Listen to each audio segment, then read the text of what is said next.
काल जे अजित पवार यांचं काल बारामतीला जे भाषण झालं त्यामध्ये बोलताना त्यांनी ज्या पद्धतीचं वक्तव्य केलं की भावनिकहून माननीय मोठे साहेब म्हणजे साहेब शरद पवार साहेब भावनिकहून तुम्हाला आवाहन करतील आणि सर्वात धक्कादायक म्हणजे शेवटची निवडणूक कधी होणार साहेबांची शेवटची निवडणूक कधी होणार अशा पद्धतीने सुद्धा वक्तव्य केलं. अतिशय दुर्दैवी आहे की अशा पद्धतीचं वक्तव्य म्हणजे साहेबांची शेवटची निवडणूक केव्हा होणार याचा अर्थ तुम्हाला लक्षात आला असेल काय. तर अतिशय धक्कादायक असं विधान आहे. काल जितेंद्र आव्हाडांनी जे स्टेटमेंट दिलं त्याच्याशी मी 100% सहमत आहे की ज्या साहेबांनी ज्या शरद पवार साहेबांनी अजितदादाला इतकं मोठं केलं, समाजामध्ये स्थान दिलं, राजकीय स्थान दिलं, त्यांनी अशा पद्धतीचं वक्तव्य करणं हे अतिशय दुर्दैवी आहे. त्याचबरोबर तुम्हाला माहित आहे की सध्या महाराष्ट्रामध्ये ज्या पद्धतीची घटना गोळीबाराच्या ज्या घटना होत आहेत म्हणजे सत्ताधारी पक्षामध्येच गँगवॉर लागलं की काय अशा पद्धतीच्या घटना त्या निमित्तानं होत आहेत, तेही पोलीस स्टेशनमध्ये. म्हणजे महाराष्ट्राने अशा पद्धतीचं गुंडशाहीचं जी स्थिती आहे सध्या आहे अशा पद्धतीचं वातावरण कधी महाराष्ट्रामध्ये नव्हतं ते आज पाहायला मिळतं. म्हणजे विरोधी आणि सत्ताधाऱ्यामध्ये भांडण नाही, सत्ताधाऱ्यामध्ये त्यांच्याच पक्षामध्ये एक एकनाथ शिंदेच्या गटाचे, दुसरे बीजेपीचे,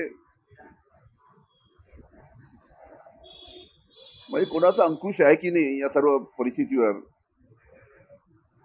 या बाबतीत सुद्धा विचार करण्याची परिस्थिती आज महाराष्ट्रामध्ये लॉ अँड ऑर्डरची झालेली आहे, कायदा सुव्यवस्थेची झाली आहे. आतापर्यंत कधी ऐकलं नाही की पोलीस स्टेशनमध्ये जाऊन गोळीबार करायचं, कारण की कोणाचा दबाव नाही, सगळ्यांना सूट आहे की तुम्हाला जे वाटेल ते करा, आम्ही सांभाळून घेऊ. अशा पद्धतीचं वातावरण महाराष्ट्राला पोषक नाही. या बाबतीत सत्ताधारी पक्षांनी गांभीर्याने विचार करायला पाहिजे. त्याचबरोबर मराठा समाजाला आरक्षण देण्याबाबत कोणाचाही विरोध नव्हता किंवा आहे, कोणाचाही विरोध नाही. पण हे होत असताना आमची सातत्याने मागणी होती की ओबीसी समाजावर अन्याय होणार नाही. ओबीसी समाजाचे बांधव आहे, आमचे कुणबी आहेत, तेली बांधव आहेत, माळी बांधव आहेत, अनेक समाजाचे बांधव आहेत. त्यांच्या आरक्षणावर गदा येऊ नये अशा पद्धतीची भावना ओबीसी समाजामध्ये, आमच्या कुणबी बांधवामध्ये, आमच्या तेली समाजाच्या बांधवामध्ये, आमच्या माळी समाजाच्या बांधवामध्ये किंवा बाकी इतर जाती आहेत त्या सर्व जातीमध्ये आहे. पण ज्या पद्धतीचा निर्णय घेण्याच्या परिस्थितीमध्ये राज्य शासन आहे त्याच्यामुळे एक प्रकारची भीती ओबीसी समाजामध्ये आहे की या निर्णयामुळे आमचं आरक्षण कमी होणार अशा पद्धतीची भीती समाजामध्ये आहे. त्या बाबतीत सुद्धा राज्य शासनाने योग्य विचार करायला पाहिजे. असं ठीक आहे, तुम्हाला राजकारण करायचं, या स्तरावर जाऊन शरद पवार साहेबांच्या विरुद्ध या स्तरावर जाऊन वक्तव्य करणं सगळ्यात धक्कादायक वाक्य त्यांचं म्हणजे की शरद पवार साहेबांची शेवटची निवडणूक केव्हा होणार याचा अर्थ काय.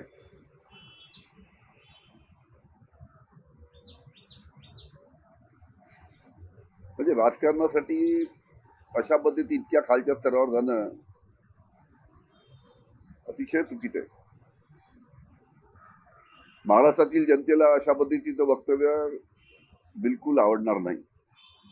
अशा पद्धतीचं हे वक्तव्य या ठिकाणी अजितदादांनी शरद पवार साहेबांच्या विरुद्ध केलेलं आहे. मी दिवसभर काल दौऱ्यावर होतो, मी आज माहिती देण्याला काही नाही दिलं. मला अनेक महिन्यापासून ऑल ओव्हर इंडिया फिरत होतो, फक्त एक्सटेन्शन होत असतं त्याचं. त्यांना कसं आहे, शरद पवार साहेब अजितदादांच्या वडिलांसारखे वडील आहेत. पवार साहेबांनी शरद पवार साहेबांनी अजितदादांना राजकारणामध्ये आणलं, इतके महत्वाचे पद दिले राजकारणामध्ये आणि समाजकारणामध्ये त्यांचं स्थान त्यांचं निर्माण करून दिलं. आणि असं असताना अशा पद्धतीने वक्तव्य करणं अतिशय चुकीचं आहे.